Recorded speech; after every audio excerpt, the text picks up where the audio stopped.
There's a question few home buyers in the United States stop to ask before signing a contract. Why does a brand new house, still smelling of fresh paint and boasting flawless finishes, sometimes hide more problems than a house that has already weathered 5 decades of sun, rain, and harsh winters? The answer isn't in what you see during the walkthrough, but in what stays hidden behind the walls, under the floor, and inside the foundation. And that's exactly what we're going to explore now. Not as a criticism of the market, but as a practical guide for anyone thinking about buying, selling, or simply understanding better what really sustains a property's value over the long run.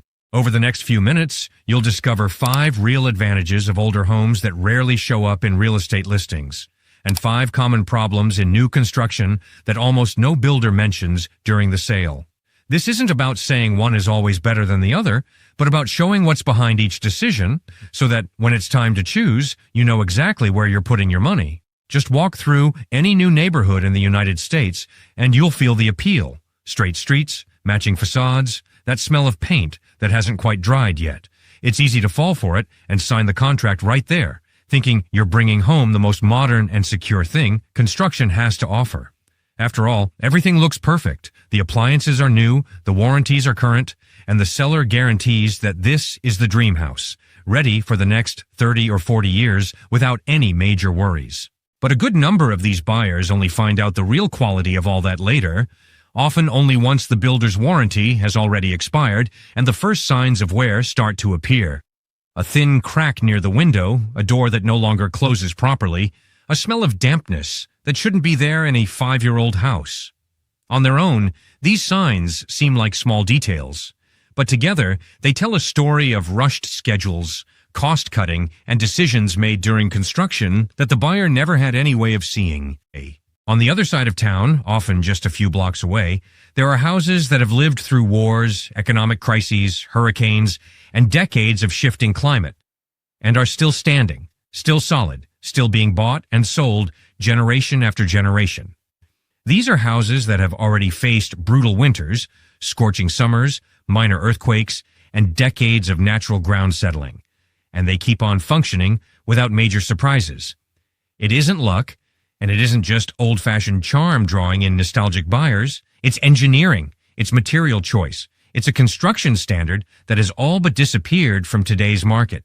And understanding that difference can be exactly what separates a good investment from a long-term headache. Because at the end of the day, what's behind the walls matters far more than what's painted on the front of them. Advantage number 1, the quality of the structural lumber. One of the reasons these older houses hold up so well over time is, quite literally, in the wood used to build them. Decades ago, builders had access to centuries-old trees that grew slowly over many years and, as a result, produced wood that was extremely dense, heavy, and strong.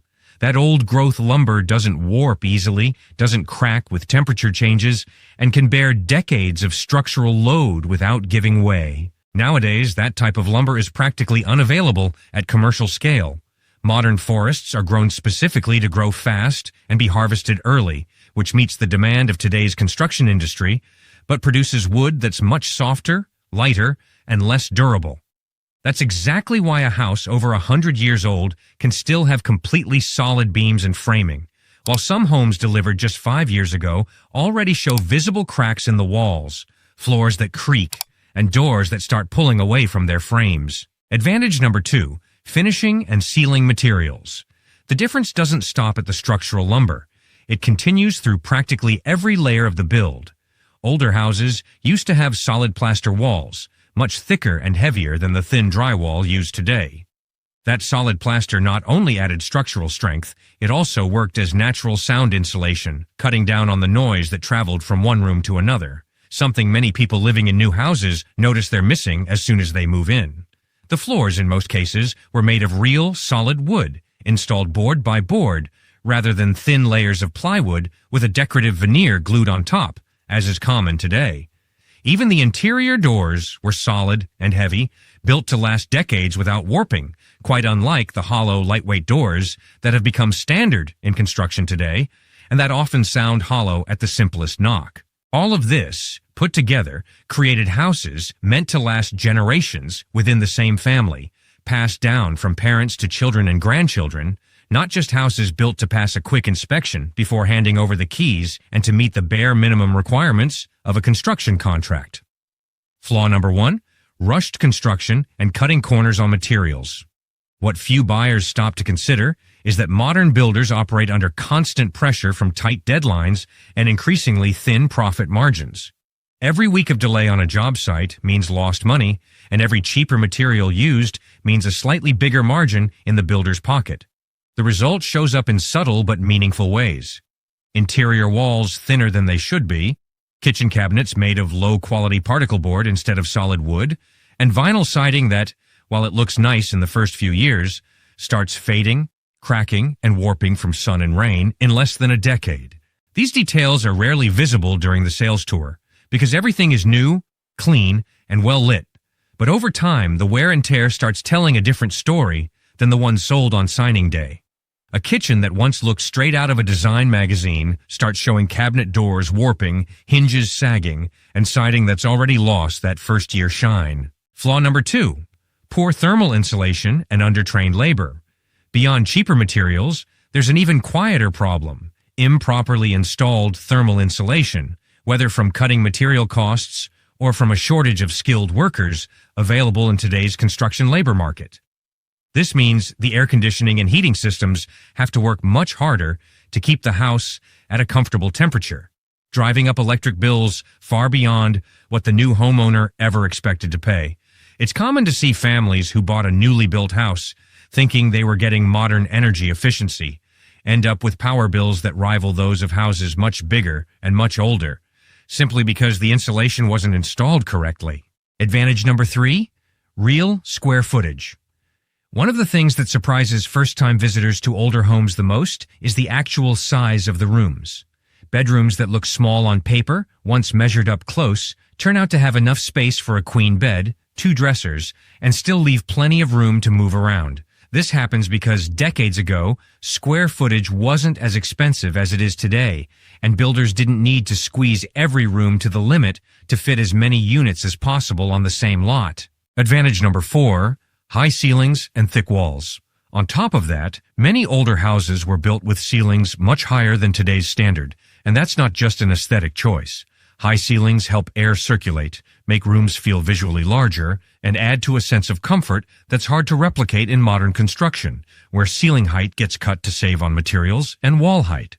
And as we already mentioned about materials, the thicker walls in these older houses also block sound far more effectively, creating an acoustic privacy between rooms that today is practically a luxury. Flaw number 3, cookie-cutter layouts and thin walls. Now compare that to what has become standard in developments built over the last several years. To maximize the number of units on a single lot and cut cost per square foot, rooms have been steadily shrinking.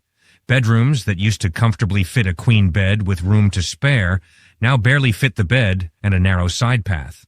The interior walls, made of thin drywall over lightweight framing, let conversations, footsteps, and even the sound of the TV from the next room bleed right through, something that's especially frustrating for families with young children or people working from home who need quiet.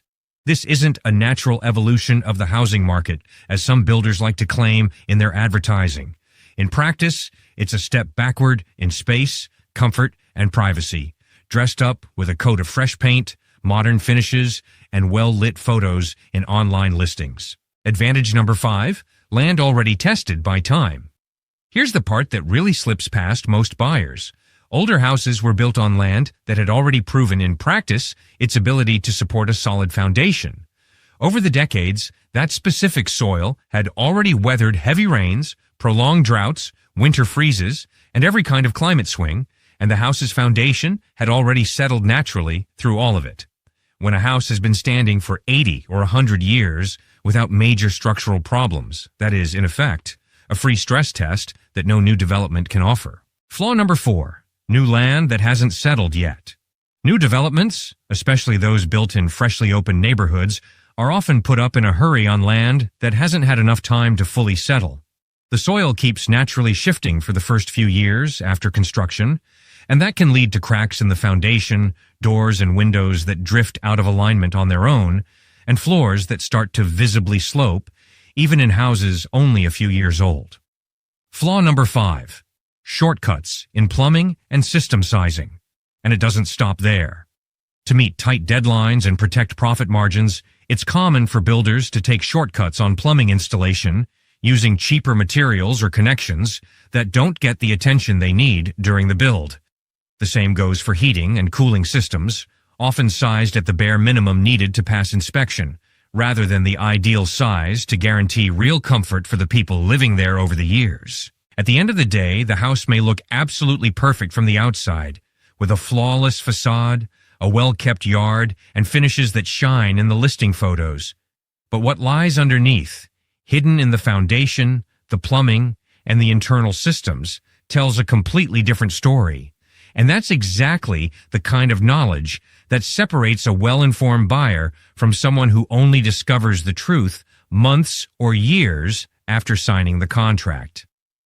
If this video helped you see the housing market a little differently, let us know in the comments which of these points surprised you the most, or if you've been through something similar, whether buying an older home or a newly built one. And if you want to keep learning what really lies behind a property's value in the United States, hit play on the next video from the channel, because there's still a lot hiding behind those walls that nobody tells you about.